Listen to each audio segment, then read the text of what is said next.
podcast where we dare to have moxie for what matters. I'm Michelle. And I'm Julia, and we are your new loudmouth change-making do-gooder best friends here to embolden you to take more action, risk, and heart towards creating a more just, equitable, and brave world. If you are looking to keep on top of the latest trends for nonprofit social media, make sure you are focused on what's most important and impactful in your social media. And of course, look like a rock star when you are networking with other nonprofit marketers, then this is the episode for you. This is such a fun subject. There are so many cool things coming out right now in social media and marketing and nonprofits, like trying hard not to geek out too much about it. But you've got things like fun. Okay, some of the cool things that are happening right now that for nonprofits that you're going to want to know about are fundraising via gaming platforms. How cool is that?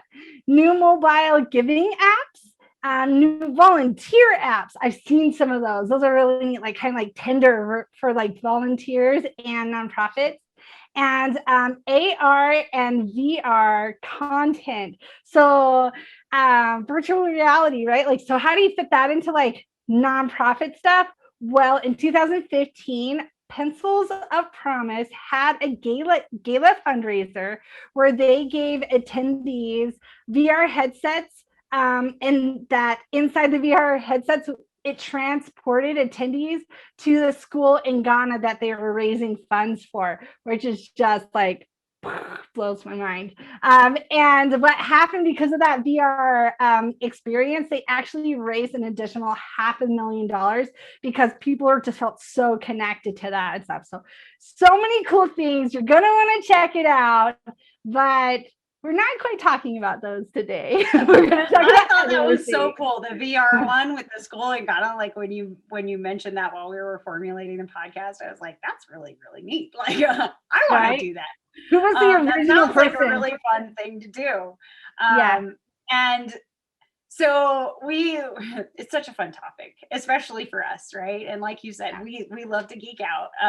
So we had to roll it back a couple of times. This was actually a harder podcast to put together than I thought it was going to be. I was like, cool things. Be easy. It's going to be, so simple. We're just going to like get the trends and we'll show them to everybody. Oh, that's no problem. That one's in the bag. No, it was a little more complicated than that because we would go down these little rabbit holes and go race it off in another direction. What is this? Look at that. That's shiny. Let's go look at that. Yeah. And so we had to kind of, in our strategy, kind of roll it back a little bit. We know that for the people that listen to our podcast, they're trying to improve their own social media, but they also want to be informed and they want to be on top of things. However, they maybe don't have all the time in the world to explore these things. They don't run a social media business. So rather than geeking out for an hour and not saying things that are going to engage you very much, we decided that for you guys, what you simply want to know is probably what does this mean for me? So you've got this 2021 social media trends report for nonprofits. What does that mean for me? So we went ahead and we researched everything, and we did spend some time going down the rabbit holes and having a whole bunch of fun. But we made sure that we were bringing what we're going to be talking about today back to those trends that are going to make the most impact for you guys. And what was really cool about it is the ones that we're going to talk about feel a little less like trends. They do. But you see them crop up year after year, every time in trends reports in some form or another.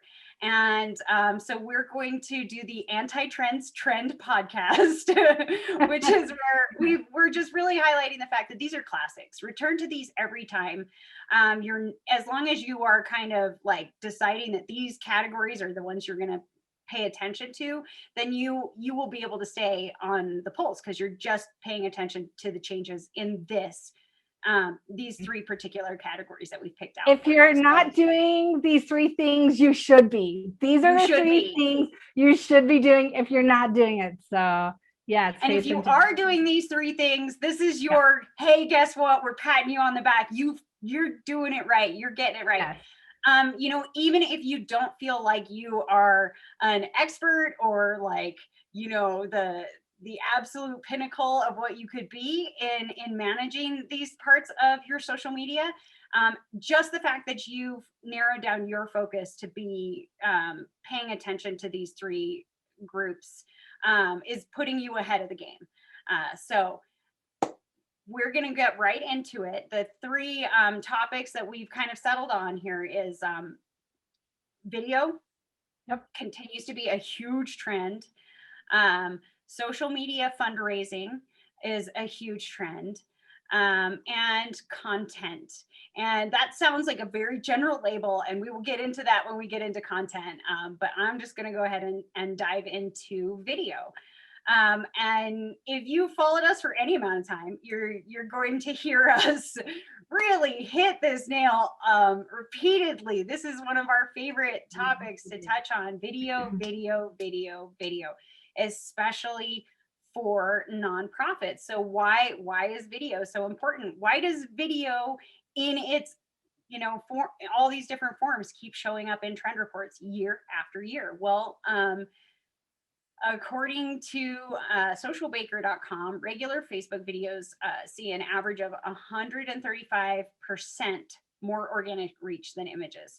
So videos are going to really crank up that organic reach. And anybody who's been doing social media for any amount of time, like the first thing that starts to get like reported to you and pop up in your feed is reach. They talk about how many people are able to, you know, see your content in their feed. That's what reach is. Reach is not them liking it. It's not them commenting on it. It's not them clicking on a link that you've got in your post. It's literally they're just scrolling past your content in their feed. And video does tend to make people stop for a second. They're like, okay, something's going on here. What's happening? For nonprofits, it's even more important because we know that nonprofits are often like trying to stretch their resources as far as they possibly can.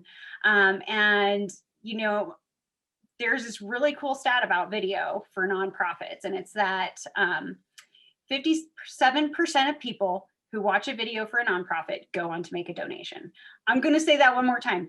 57% of people who watch a video for a nonprofit will go on to make a donation. That's one video. And this is from a Google study that was back in September of 2013. And we kind of went like, okay, here we are again with this anti-trends trend thing. Are we talking about trends if we're talking about a number from 2013? Well, it's a Google study. So, you know, they have all the information to be able to do that. And they have not repeated their study and put out new benchmarks since then. So the great thing is that you look at it and you go, well, it was Google, so they probably know what they're talking about. But also, if it was 57% in 2013, we can only assume that that's been enhanced because video since 2013 has become more and more and more important for marketing in general. So just make sure that you are incorporating video somehow in your social media strategy. I've personally seen on campaigns videos outperform images by up to 3 times the amount of like the top image post, 3 times, you guys. Yeah. So make sure you're like utilizing your videos. Absolutely. And, you know, for us, we're going to continue to kind of impart this message that video is so important. But we know it can be a little intimidating if you've never done it before. I actually posted about this the other day about the podcast. You know, we shoot our podcast as a video. It is available as audio on all the podcast platforms, but we also post it to YouTube, and it's a video. And when we initially I was like, we're going to do a podcast. This is going to be cool. This is going to be really hard though. And I'm very, very scared. It is. It's scary. It's scary. It's not easy. Julia thinks it's easy. She makes it look easy, but it's hard for me. It's hard. Yeah. It is. It's a little bit hard. I still find that I get a little bit nervous on camera. I get nervous being the person. Like, I've never had trouble with public speaking, and when I was a kid, I was a little shy, but once you open me up, I mean, you can't get me to shut up. So I've always kind of been a very comfortable speaker. So I knew that video was the platform for me in this business because, I come across very well when I am speaking to people. And I still feel a little bit like alien whenever I'm sitting in front of the camera. I will have moments where I'm like watching podcasts and I'm like, I'm just sitting there. What am I doing? Or I'm looking over here. I'm looking, why can't I stay engaged? It's a challenge, but I'm engaging in it. And so we always want to boil it back down to, if we're giving you a piece of advice, we want you to start where you can start. Don't overcomplicate it. We tend ourselves, just as people, Julia and I, we do get into analysis paralysis sometimes, and we think about it. What I love about Julia is that Julia jumps. She just jumps. She'll do it. And she's like, this is going to be easy. We're going to nail this. And I'm like, I don't feel that way, but let's do it. Yeah. And for video, ultimately what I really want people to understand is like the trends, the hot thing that's happening with videos, right? Stories and live streaming. And these are all big things about video, but really the most important thing, if you're not doing video and you want to get to being able to do stories and live streaming regularly, is to just start. Just figure out a way to incorporate video somehow and start, because the more that you do it, the better you'll get at it. Don't start with, a full slate of all video, clearly, but find a way to incorporate it. And actually, stories is a great way. So as we're giving you this advice, we're telling you to, focus on video for your social media. I really, really want you to know that like live streaming is the pinnacle. That is like, if you are live streaming, you're comfortable on camera. That is the ultimate result that we're all going for. We do see in live streaming some really impressive figures that I will get to in a minute, but that's kind of the pinnacle. And if you don't do any video yet, you got to start somewhere. So don't start there. Unless you feel like super ambitious. But stories are a really great way. Maybe just start with like a personal message. Video yourself for 1 minute to just say something, and put it on your stories or something. Make it raw, make it messy. Also allow yourself to take a couple takes, right? Exactly. When I first started doing video as an influencer ages and ages ago, I was so angry that campaigns were requiring me to do video because I hated being in front of the camera, and they started requiring it. So I had to force myself to get in front of the camera.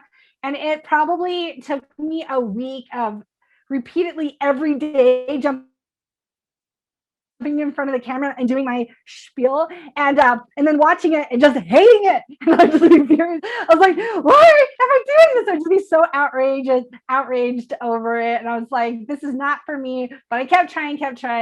Hopefully we know a lot more about videos now, and you're in a better place. Absolutely. Like I just do it a couple times. Look at you on camera. I look at you on camera and I go, to hear you tell that story is kind of unbelievable, because we just started releasing the mini series on mental health. And when you first like you shot that, I wasn't involved, and when you first sent it to me, I was like, she is so freaking good on camera. You just are natural. You just like hit it. And I wish I could be that natural. I feel like a robot, but we're here, we're doing it. And that's really what counts ultimately. The funniest part, I think, that you've taught me so far about video is, that the messy ones do really well.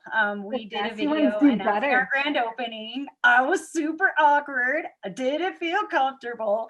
And I think to this day, that's our like highest engagement post. Like people, that's the other thing about video that's hot right now is authenticity, being human. So a lot of us hold back from doing video because we think that it's going to take like all this production value, and it's really, really not. You can get, Julia, you've found some really cool apps on your phone. Yeah, people are over it. People are over the carefully curated professional stuff, like especially since we've had the pandemic. And TikTok has also changed how we do videos. And people are tired of seeing the carefully curated stuff. They want to see the messy. They want to see the raw. They want to hear the heart from the heart. They want to hear messages from the heart. And, and listen to that, because that actually works better for nonprofits. Think about it. Like, what gets people to donate and fundraise? And that's authenticity and transparency and heart to heart, something that feels like it's actually real and not through some sort of like weird TV lens, right? So it's become ever more important with the pandemic and with the way that we've been living. Not being able to engage person to person as we have been. It's become ever more important for nonprofits to be able to find a way to engage with their volunteers, their followers, their constituents, the people who show up to help them make their mission happen. yeah. And video allows you to connect. You've got to find a way to get people invested in what you're doing. Otherwise, you're not going to be able to realize what you're doing. And that's, we don't want that for you. So it's going to be a little uncomfortable at first. It's going to be a little scary. Do it anyway. Start with stories. Stories are great. So the format of stories is, what is it, Julia? Like 30 seconds for stories on Facebook, 60. Instagram? I don't have it memorized off the top of my head. They're different in different places. Yeah, TikTok has like a 3-minute one and a 1-minute one. Mm-hmm. And there's, but little short snippets of video, and that can be you talking. That can also be just a slideshow, right? If you don't like being on camera, or you don't have anybody in your organization you can convince to be on camera, having a slideshow played to music with some messaging in it, that's a video. That's video, and that's going to elevate it from just images, right? Even a slideshow is better than images. So stories are incredibly popular. I keep cutting you off. There's some really cool apps. Michelle was saying, like, kind of earlier, there are some really, really cool apps too that are free. So just like go ahead and go through your app store and look up animated videos. Look up that keyword, and that should show you some really, really cool apps that you can kind of make your static posts into some fun movable ones and stuff like that. But some of the cool things about stories is, and why you want to start doing them, is Facebook users spend 3 times more time watching live videos than regular videos. This is live streaming. The 3 times. Oh yeah, that's right. That's live streaming, right? Not stories. Yeah. Live streaming, they spend 3 times watching a live stream because they get a notification that pops up and is like, hello, so-and-so is like live. And then also, and I've seen this myself, while doing a live streaming event for a nonprofit, on average, people comment 10 times as much on a live stream video than a regular video. And you get sucked into the energy, right? Mm-hmm. You just get sucked into the energy of what's happening.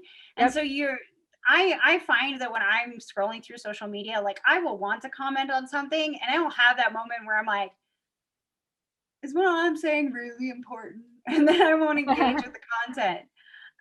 But what's really fun about live videos is that your audience comes and they're just like, oh, what's happening over here? That I'm just gonna peek in, door number 2. What's happening? And they get to kind of see a little bit of just like you or somebody in your organization just being like totally human themselves, authentic people, regular human beings. What really gets people going is like someone like you coming on and just seeing what's going on, and then you make a comment, and then the person in the live stream that's hosting it talks back to you, interacts with the comment. And if you've ever experienced that, you're sold for life. Like, having someone on that live stream, they noticed me. They said the comment, they said my name. Like, there's no other kind of like virtual interaction that kind of like matches that. And that's why Michelle was saying, like, the goal is to get to that live streaming level and stuff like that. And you do want to be utilizing that as much as possible. But if you're not, it's focus on the videos, get comfy with the videos, right? Start with a slideshow. Yep. Make some of your videos, on stories. What I will say is as I was reading a lot of the reports about trends and social media, the one thing that I did see come up a couple of times was that photo and imagery posts are the content type most used to increase engagement. And to me, that doesn't say that it's the most effective. It's just the most used. You will see that figure if you're looking up stuff on social media. They will talk about how photos and graphics are still top, which means that if you get into the video game now, you are joining the people who get to be on that leading edge, right? You're gonna get in there before everybody totally gets exhausted of it and changes pace. But I don't think we're gonna get exhausted. I mean, we've got TikTok now. We're finding stories are a big thing. Instagram TV, right? You've got the stories on Instagram, but then you have Instagram TV, which is kind of a TikTok like format.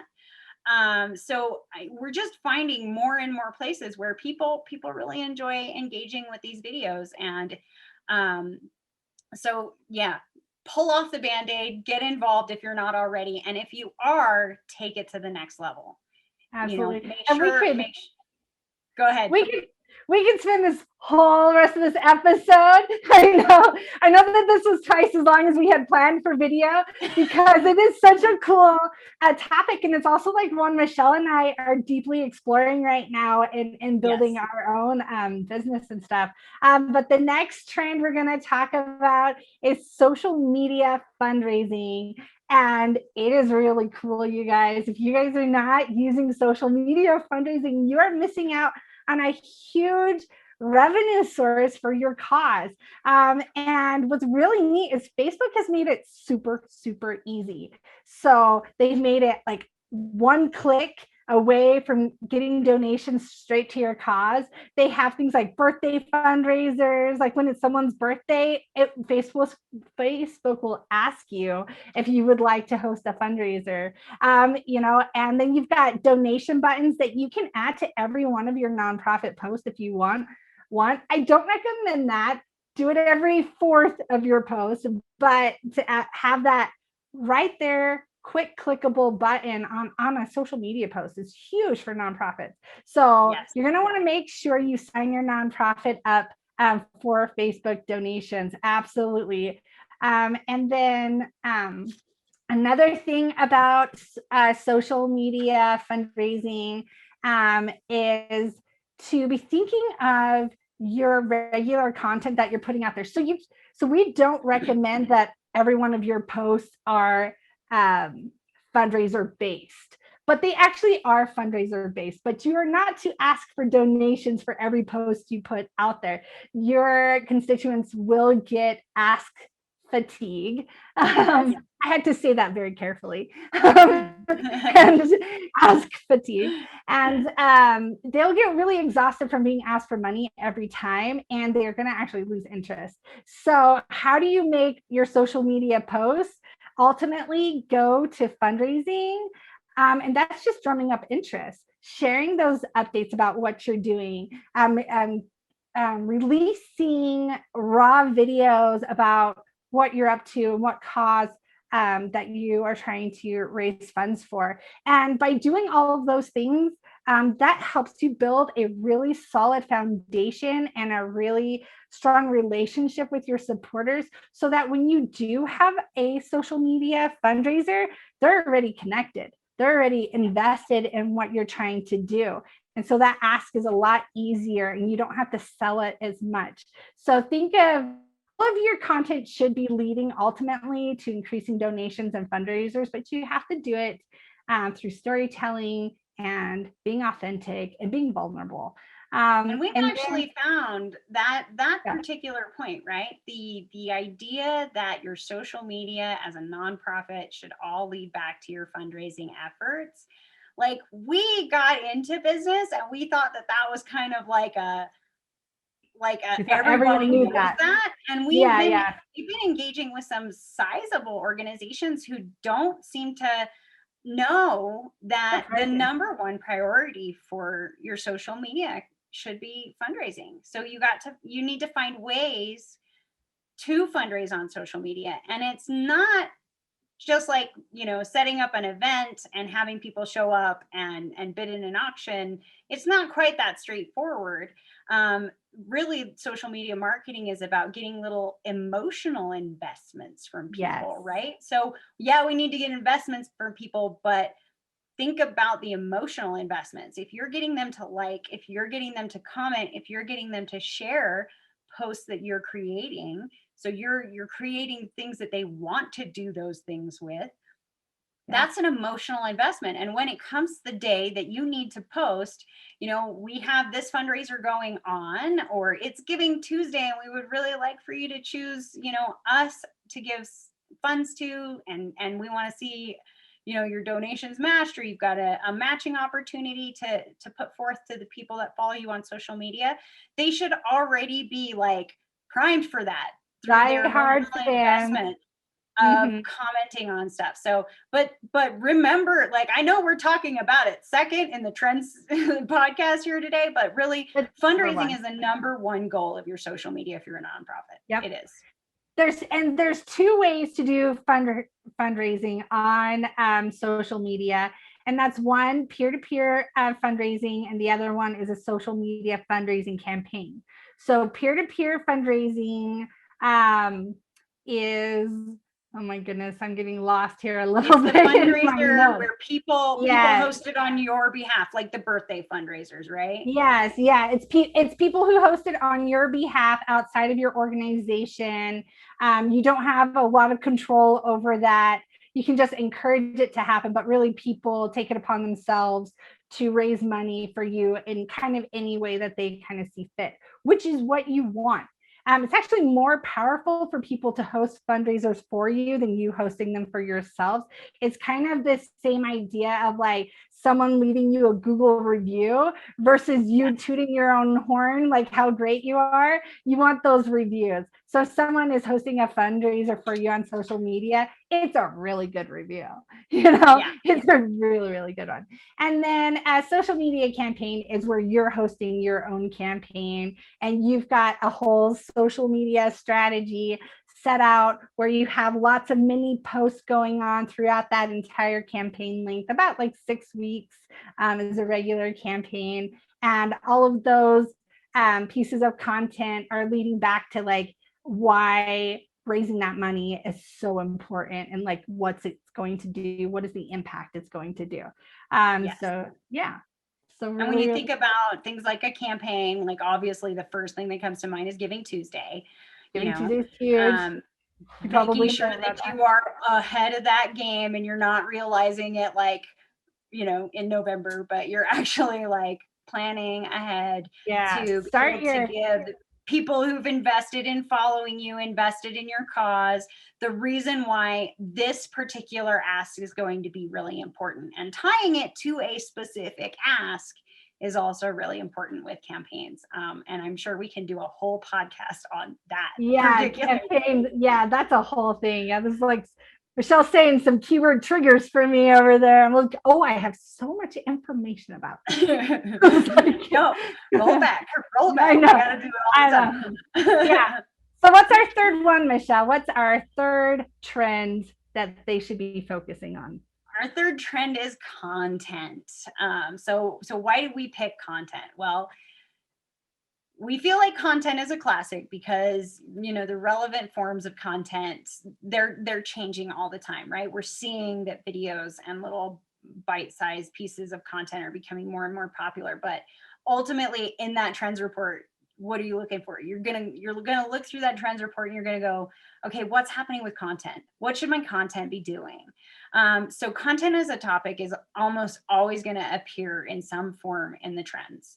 That content is your classic. That's like, what am I supposed to be doing as far as my content generation goes? And there's some really cool things happening with content this year. First of all, pandemic. You need to continue to be adept at communications with COVID-19 in mind. The tone of 2021 is going to be shaped by, I found a trends report that talked about the 4 C's of COVID-19 being community, contactless, cleanliness, and compassion. And we will share more about that. I'll put some information about the 4 C's of COVID-19 to give you a little bit more guidance on how to shape your content with COVID. The thing that we know as social media marketers that our listeners may or may not be up on is that you got to know when not to address things too, right? So if you were addressing every current event that was happening, you would get overwhelmed really, really quickly, and people would kind of wonder what is going on and why they're following you if you're just talking about all the stuff that they have to listen to in the news and everywhere else anyway. So you do need to be aware of, what in your content you're including, as well as what you're excluding. The other important thing happening right now is snackable content. I love that little word. So it's about, they're studying social media, and they're noticing that social media attention spans are continuing to shrink. People are scrolling endlessly through feeds while they're bored, and because of that, you can expect that snackable content is going to just, increase in popularity over time. What's happening is, as a society, we have so many demands for our time, and it's not about quantity as much as it's about load, right? So it's the idea that each one of those asks, hey, look at me, hey, look at me, hey, look at me. Those are all like an ask. And if you're asking somebody to pay attention to something in this world that is completely saturated with bids for attention, then they maybe aren't going to want to make a big investment. So if you can give them little pieces, little TikTok size, story size, pieces of content to interact with, and use that as a way for them to become aware and connected to your nonprofit, then they're going to stick around when you start, when you're posting some of the longer form stuff, because you've given them, if you think about maybe, Julia, I know you said earlier that you do a long form podcast. You love long form podcasts. Yeah. I know that right now, like, I have so many demands for my time that I often won't pick out a movie. If I need to watch something, I won't pick out a movie, which is nonsense, because I will easily binge watch four episodes of a show and spend, 50 to 100% more time than I would if I picked a movie. But the show feels like less of a commitment. It feels like less load on that ask. So I'm more likely to engage with that. And that's what's happening as we have more and more demands, bids for our attention in our lives. So find ways to make your content bite-sized. Stories are excellent. And again, with stories, it can be a slideshow. It doesn't have to be video if that feels a little too overwhelming for you. Also, just get to the point, like, really fast. Yes. Like, if you give them the value. Give them the value and the point, like, immediately. Like, if you go on TikTok for no other reason than just to analyze how successful TikToks are set up, they're literally giving you that information so quickly. Like, they're telling you why to stick around in the first 10 seconds of the video, because if they don't, you're going to scroll past. That whole app is set up so you can be like, do I like this? No. Do I like this? No. We as much as I hate to admit, we are definitely impulse consumers. And so you've got to give it up front. I see a lot of people who write copy where they like to build up to the point that they're trying to make, and I'm all, knock that off. Like, people, there's a lot of times in your copy too, there's only like 2 or 3 lines depending on your platform. Like, and in that first sentence, even in the first part of the first sentence, you need to say the meat. You need to say the announcement. Same with your stories. get right on there. Like, stop trying to like lead people on. You're going to get them to watch your next stories and your next one by telling them already what they're going to expect. Like, it's way more powerful that way. So, and you can have a format where you do it long form. We've chosen to have a podcast where we do it long form, where people can like really dig into some of the issues with us, and we pick through it, and we get to have fun and talk about it. But the majority of what we produce is not the podcast. It feels like it sometimes because it's a big undertaking. But the majority of what we produce is not. And we just did the mini series on mental health, since it's Mental Health Awareness in May, which I absolutely cannot say enough about. I was so thrilled when I saw what you did with that mini series.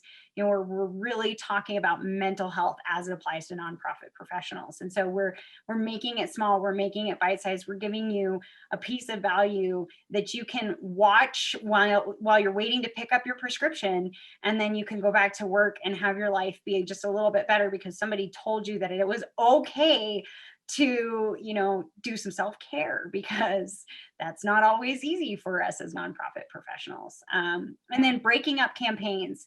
I know you touched on this a little bit when you were talking about campaigns, but, you know, not making campaign just like one post and I'm going to advertise, I'm going to put $100 in ad revenue on it and just leave it sit there forever.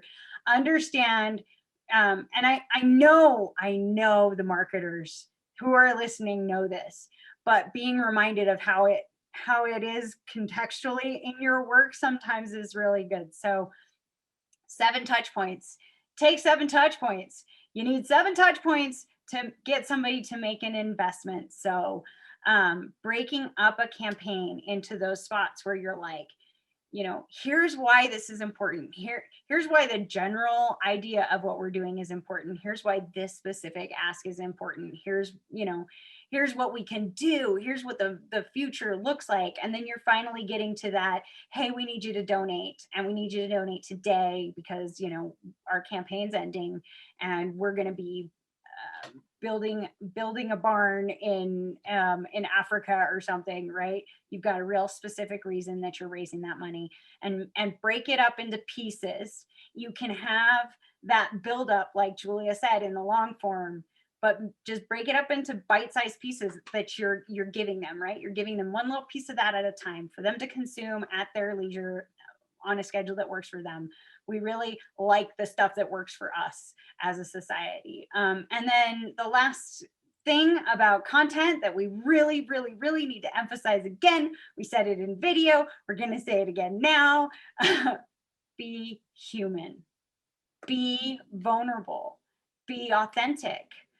Fun content is consistently overtaking and winning out over high production values. People see something that is polished, that looks completely professionally done, and they are not going to interact with that as much. They're not as apt to interact with it as they will with something that looks, you know, like it was shot on a shaky phone outside. There are people doing professional production who are actually making their professional production look amateur because it works, because people want you to be candid. They want to know the real you. They want to know what's really happening. It's like we really need, it's all about all this noise, right? It's all about all this information floating around, and I've got all these demands on my time, and I really just need to cut out the BS. I really need you to be like real with me. We are craving that as people these days. We're so used to being sold to, we're so used to being, you know, treated like a cash register or like a slot machine. We're more likely to interact with your content if you are treating us like we're your friends. You want us to be your friends. Treat us like we're your friends. You know, have that day where you're like, oh my gosh, I totally, you know, didn't fit in my pants last week because I overate at the friend's house. Be that authentic. You know, be human. Yeah. We always hit this point, but you're unconsciously giving people permission to do the same when you are being brave enough to be yourself. Yeah. And have reoccurring people. If you're a large organization, there's a lot of people you work with. Have a couple of people that are reoccurring so people can really familiarize themselves with some of the people in your organization. It will start to feel a little bit more familiar and a little bit more like home to them if they're seeing some of the same regular people. Not all the people on your videos, but just some of them. It just adds that homey vibe. So And it takes it to that next level. It takes it to that next level when you do the lives. When all of a sudden they've seen this person and they're familiar with this person and they're building a connection with this person, and then they see them on the live and that person shouts out to them, oh, they're going to do whatever you want. That's so that we've seen on the videos, and now we're actually getting to ask them questions firsthand and stuff like that. This is very, very cool. We are starting a new little section for our podcast here called Podcast in a Minute. I'm going to see if I can do it in a minute. And it's basically a recap of our entire podcast all in 1 minute.